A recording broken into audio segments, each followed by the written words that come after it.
Dumating ka rito sa akin, Sako. Ikaw ang kauna-unahang umabot dito. Ah! Red! Ngayon, tapusin mo na ako sa kasama na rin ng banal na hiyas. Pakawalan mo si Red! Hindi mo ba gagamitin ang Hiraikos mo habang narito si Rin? Kahit ito na ang pinakamagandang pagkakataon mo na tapusin ako, Sako. Malambot na yata ang puso mo. Yun lang.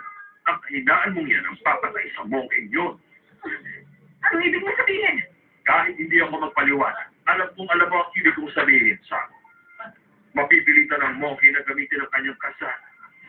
Matapos siyang maakit ng hindi tunay na liwanag, mapipilitan siyang gamitin sa huling pagkakataon ng kasana na mauuwi lang sa walang katuturan. Tumitigil ang kinangan liwanag. Palapit ka ako.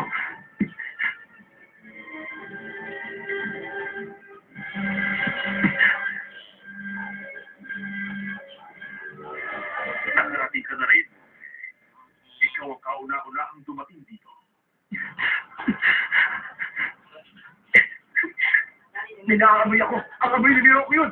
Pero unti-unti tayo lumalayo sa tunay na banal na hilan. Kung ganun, lilim na hininara ako siguro kung gusto niya ang kasala nito.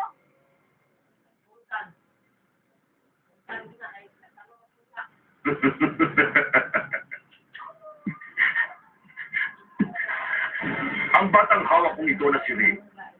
Sam, ano ba talaga ang halaga niya sa iyo?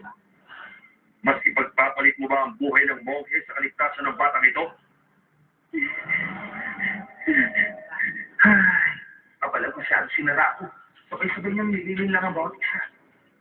Ganun pa man, ang batang si Rin lang ang tunay sa ginagawa niya. Hindi. Hindi ako papayag na mamatay si Miroko. Kahit anong mangyari sa akin, ililigtas ko ang buhay ni Miroko. Tama yan, Sam. Patayin mo si Rin at iligtas mo ang monghe. Rin. Wala na akong pakialam sa mangyayari kapag ginamit ko bakana. Gusto't makuha kong banal na hiya. Dapat tapos ko ng buwan nila ako. Pero ako, huwag na huwag mong gagamitin ang kasana kahit ano mangyari.